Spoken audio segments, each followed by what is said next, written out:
السلام علیکم ورحمۃ اللہ وبرکاتہ۔ بسم اللہ الرحمن الرحیم۔ آج کی ویڈیو میں ہم اپنے معاشرے میں بڑھتی ہوئی بے راہ روی کی ایک بڑی وجہ بیان کر رہے ہیں۔ قرآن و سنت کی روشنی میں آج ہم شادی کی راہ میں ایک بڑی رکاوٹ غربت کے بارے میں مختصر گفتگو کریں گے۔ شادی کی راہ میں ایک بہت بڑی رکاوٹ غربت ہے۔ زمانہ اس قدر گڑ چکا ہے کہ غریب لڑکے کو کوئی رشتہ دینے کے لیے تیار ہی نہیں۔ رشتہ مانگنے پر پہلا سوال یہی ہوتا ہے کہ لڑکا کیا کام کر رہا ہے، کتنا کما رہا ہے، میری بیٹی کو کوئی مالی پریشانی تو نہیں ہوگی وغیرہ۔ اور کسی کو یہ پوچھنے کی توفیق ہی نہیں ہوتی کہ لڑکے کے اخلاق کیسے ہیں، قرآن پڑھ سکتا ہے، دین کتنا سیکھا ہوا ہے، نماز پڑھتا ہے، متقی اور پرہیزگار ہے۔ ہمارے معاشرے میں مادی چیزوں کا معیار قرار دیتے ہیں، جبکہ دینی اور روحانی سرمایہ کی کوئی قدر ہی نہیں کرتا اور نہ اس کے بارے میں کوئی سوال کرتا ہے۔ اگر غریب لڑکا چاند کی طرح خوبصورت ہے تو بھی ہمارے معاشرے میں مٹی کی طرح نظر آتا ہے۔ قرآن کہتا ہے کہ غربت کی طرف نہ دیکھو، مال و دولت کو نہ دیکھو، ایمان کو دیکھ کر شادی کرو، ہم تمہیں امیر اور مالدار بنا دیتے ہیں۔ ترجمہ: اور اپنے غیر شادی شدہ آزاد افراد اور اپنے غلاموں اور کنیزوں میں سے باصلاحیت افراد کے نکاح کا اہتمام کرو۔ اگر وہ فقیر بھی ہوں گے، خدا اپنے فضل و کرم سے انہیں مالدار بنا دے گا۔ خدا بڑی وسعت والا صاحب علم ہے۔ اس طرح لڑکی کے بارے میں بھی حسن و جمال کے بعد مال و دولت کے بارے میں ہی جاننے کی کوشش کی جاتی ہے تاکہ جہیز اچھا مل سکے، بنگلہ، زمین، کار وغیرہ مل سکے، جبکہ ایمان، عفت، شرافت، اخلاقیات کے بارے میں پوچھنا مناسب ہی نہیں سمجھتے۔ جبکہ اللہ تعالیٰ فرماتا ہے، جس نے تمہیں خلق کیا یعنی پیدا کیا، رزق بھی اس کے ذمہ ہے۔ جب یہ حقیقت واضح ہوئی کہ رزق خدا کے ذمہ ہے تو فقر و غربت شادی کی رکاوٹ کیوں بن رہا ہے؟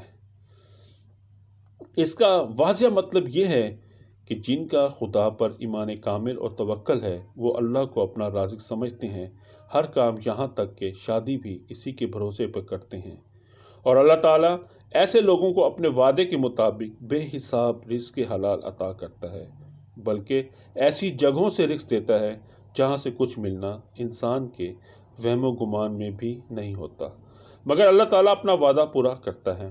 اور جن کا اللہ تعالیٰ کی رازقیت پر ایمان اور خدا پر توکل نہیں ہے، وہ مادی چیزوں کو ہی ہر جگہ معیار قرار دیتے ہیں، جس کے نتیجے میں نوجوانوں میں شادیاں نہیں ہوتی اور بے راہ روی کا شکار ہو جاتے ہیں اور معاشرے میں برائیاں عام ہو جاتی ہیں۔ رزق بھی بچوں کے ساتھ ہے۔ ایک اور حدیث میں ہے کہ ایک آدمی رسول خدا صلی اللہ علیہ وآلہ وسلم کی خدمت میں آ کر اپنی تنگدستی کا سوال کرتا ہے اور آپ نے فرمایا، شادی کرو۔ اس نے شادی کی تو اس کے رزق میں وسعت پیدا ہوئی۔ اس میں کوئی شک نہیں، جو لوگ اپنی پاکیزگی کی حفاظت کی خاطر شادی کرتے ہیں تو امداد غیبی اور روحانی طاقتیں ان کی مدد کے لیے آتی ہیں۔ ایک اور حدیث میں رسول پاک صلی اللہ علیہ وآلہ وسلم نے فرمایا، جس نے فقر و غربت کے خوف سے شادی نہ کی، اس نے خدا پر بدگمانی کی، کیونکہ اللہ تعالیٰ فرماتا ہے، اگر وہ غریب ہے تو خدا اپنے فضل و کرم سے غنی کر دے گا۔ غربت کی وجہ سے نہ کرنا یا لڑکی سے شادی نہ کرنا در حقیقت خدا پر بھروسہ اور ایمان نہ ہونے کی دلیل ہے۔ ایسا بھی ہو سکتا ہے جس دولت کو دیکھ کر شادی کرے وہی دولت وبال جان بن جائے، یا وہ دولت تباہ و برباد ہو جائے، اور جس کو غریب دیکھ کر شادی سے انکار کیا تھا، ہو سکتا ہے خدا اس کو بے نیاز کر دے اور انکار کرنے والے محتاج ہو جائیں۔ اللہ ہر چیز پر قادر ہے۔ یہ مال و دولت آنے جانے والی چیز ہے، اصل چیز ایمان، تقوی اور انسانیت ہے۔ روایات میں آتا ہے کہ حضرت امیر المومنین اور حضرت فاطمہ الزہرا رضی اللہ تعالیٰ عنہ کی شادی کے بعد رسول پاک نے اپنی دختر سے اپنے شوہر کے بارے میں پوچھا تو حضرت فاطمہ الزہرا رضی اللہ تعالیٰ عنہ نے فرمایا، بابا، میرا شوہر کائنات کا سب سے بہترین انسان ہے۔ شادی کے معاملے میں سنت رسول پر عمل کیا جائے تو کوئی رکاوٹ بھی پیش نہیں آتی، لیکن جہاں سے مسلمان سنت روح سے روگردانی کر دیں وہاں ہر معاملے اور شادی کی راہ میں رکاوٹیں کھڑی ہو جاتی ہیں۔ ان رکاوٹوں کو دور کرتے کرتے لڑکا لڑکی بوڑھے ہو جاتے ہیں۔ رسول پاک صلی اللہ علیہ وآلہ وسلم نے فرمایا، عورت کے مال کو دیکھ کر اس سے شادی نہ کرو، کیونکہ ہو سکتا ہے اس کا مال اس کو باغی اور گمراہ بنا دے، بلکہ عورت کے دین و ایمان کے سرمایہ کو دیکھ کر اس سے شادی کرو۔